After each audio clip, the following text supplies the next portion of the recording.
Learning music theory online as a guitarist was extremely difficult until I figured out a really easy way to simplify it for myself. And in today's video, I'm going to do the exact same thing for you so you can stop running in circles looking at the same boring content that fails to retain the lesson in your head.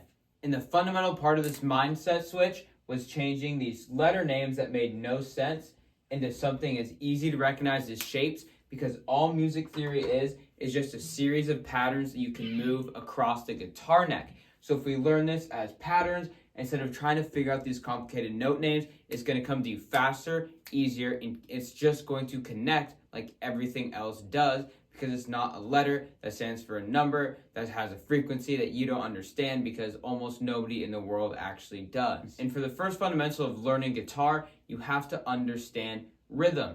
Fractions can get kind of annoying, so here's a super easy way to map out rhythm.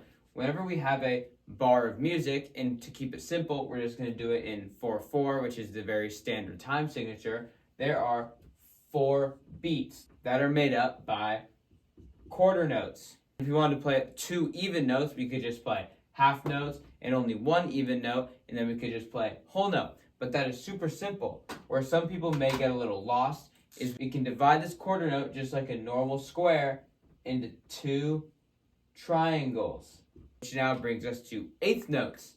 And what's cool about eighth notes is we can subdivide even further into 16th notes, which are very frequent, especially at lower tempos. But something you can really see with this visual is that all of music is laid out on a grid that has to do with timing.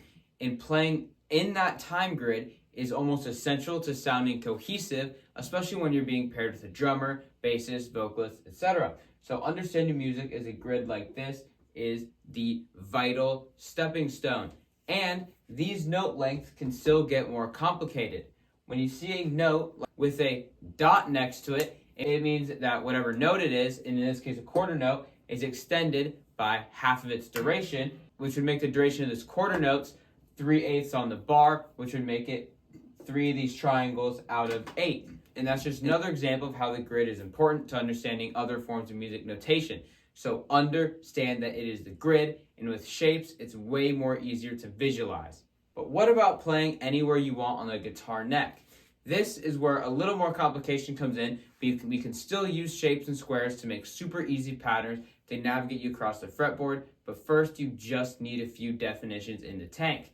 A half step is going up or down exactly 1 fret, while a whole step would be to go exactly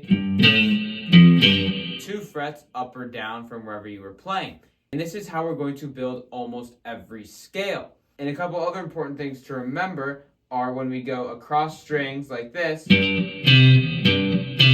is 5 half steps or a perfect fourth. But when we get to the G string and hop to the B string, it turns into 4 half steps and then returns back to normal for the B string and E string. And when you start playing scale patterns, that's going to become a lot more relevant.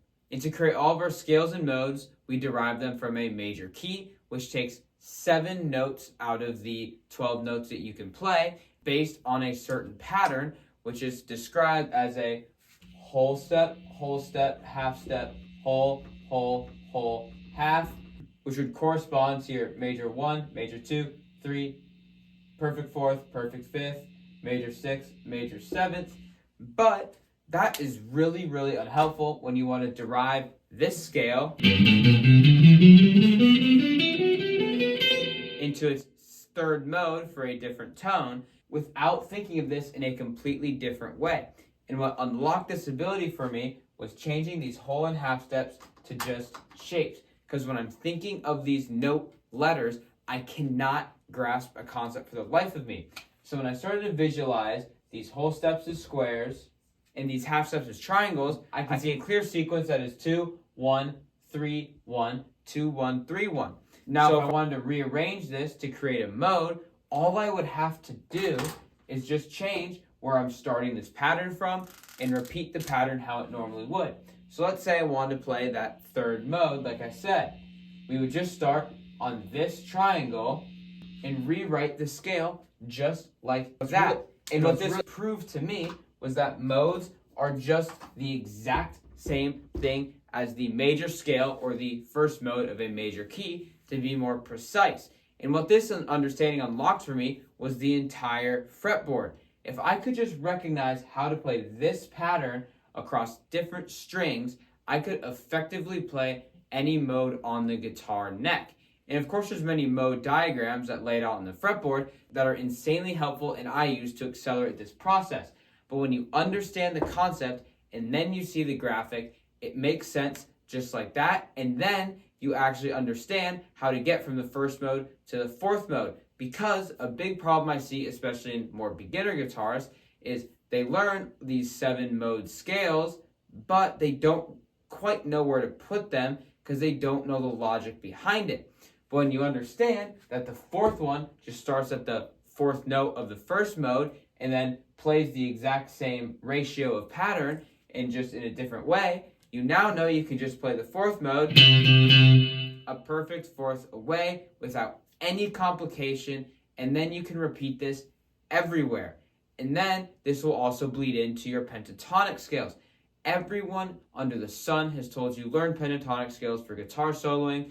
There's truth and there's lies behind it. That doesn't matter because when you understand the 7-note scale, pentatonic scales become extremely easy, just like this. We take this pattern and all of a sudden we just get rid of all the half steps like this. And what this does is create some little gaps that are 3 half steps away in these 2 spots. And that's completely cool because it's just playing this and exiting 2 notes. And that is going to save you from the biggest beginner mistake of learning pentatonics first. When you actually learn the major scale and its modes first, doing the pentatonics is easy because you're going to learn by removal and instead of learning by addition. And the final important concept that opened up into my eyes was the octave rule. I sort of had trouble understanding the pattern of octaves and how I could start scales off of them. One, using that, I understood how to start scales off of octaves, but how did I learn this octave rule when it was actually just really difficult for me to figure it out with no music background before guitar? When I figured out there were 7 notes, I displayed them into 7 different identities like this. And when I figured out that these 7 identities played out on strings to make this pattern of the major scale, I figured out that this triangle would repeat after I played this pentagon, which corresponds to the 1 and 7, and then I just learned how that octave reappeared everywhere, and this not extended my knowledge past the simple octave rule, because I started to be able to see it on the next string over, just like this. Because I knew how the pattern repeated itself over and over and over again. So by translating guitar into these simple patterns with figures instead of complicated letters and sometimes even numbers to make it worse, I just kept it simple. And by keeping it simple, I was able to master theory 3 times quicker than any other video could have ever taught me on the internet. So start implementing these tricks that I taught you today and you will accelerate your music theory growth, which is absolutely important if you want to be able to play effortlessly. And of course, if you want to play effortlessly, you need to watch my previous video that gives you some of the best details for how to learn guitar fast and more about how to connect modes and use their tonalities. And subscribe for more content to learn faster than anywhere else on the internet.